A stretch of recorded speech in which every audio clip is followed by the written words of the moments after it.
ওয়া ইয়াতাআল্লামুনা মা ইয়াদুররুহুম, তাদেরকে তারা এমন জিনিস শিখতো যেটা দিয়ে মানুষের ক্ষতি করা যায়।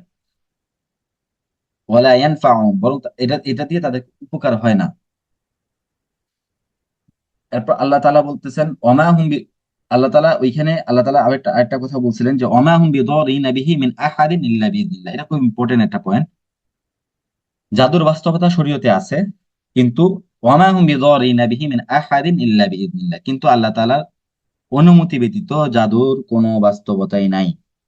জাদুর কোনো বাস্তবতা নেই, অর্থাৎ আল্লাহ তাআলা যদি অনুমতি দেন তবে জাদুর একটা বাস্তবতার মুখ দেখে, অন্যথায় জাদু কোনোভাবেই বাস্তবতার মুখ দেখে না। এই শরী বর্ণনায় আমাদের জাদুর বাস্তবতা দেখতে হলে এইখানে একটু পয়েন্ট বসতে হবে। সেটা হলো যে জাদু যে করে, সে কি করে? বিভিন্ন শয়তানের কাছে, বিভিন্ন ইয়ার কাছে দোয়া করে, তাই না? প্রার্থনা করে। আমরা কি বিশ্বাস করি যে যেমন ধরেন অমুক পূজা তমুক ইয়া তারা বেঁচে আছে বা তারা তাদের কাছে যাচ্ছে দোয়া? না, বরং তাদেরকে একটা শিরকি পদ্ধতি শিখানো দেওয়া হয়েছে। আল্লাহ তাআলা কিন্তু শিরিক করলো।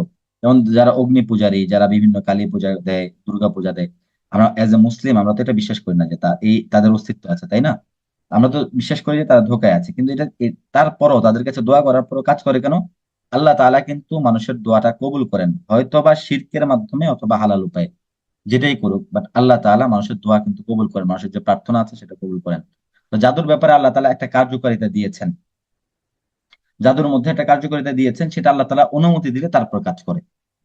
অর্থাৎ জাদুর জন্য কেউ যদি আবেদন করে, সেটা আল্লাহ তাআলার নিকট, আল্লাহ তাআলার দরবারে যায়, তার আল্লাহ তাআলা যদি সেখান থেকে অনুমতি দেন, তারপর জাদুর কার্যকারিতা শুরু করে।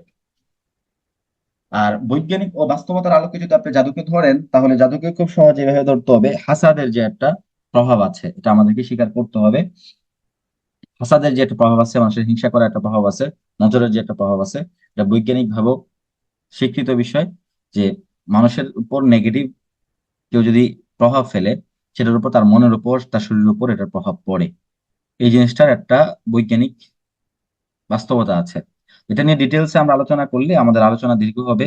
আমরা শুরুতে ইতিহাসে একটু আলোচনা বেশি নিয়ে নিয়েছি। তো এই জায়গাটাতে আমাদেরকে একটু সহজে, আমরা যেহেতু বৈজ্ঞানিক ভাবে এই জিনিসটা স্বীকৃত আছে, এই জন্য আমরা কি আসলে জাদুকে বিশ্বাস করব না?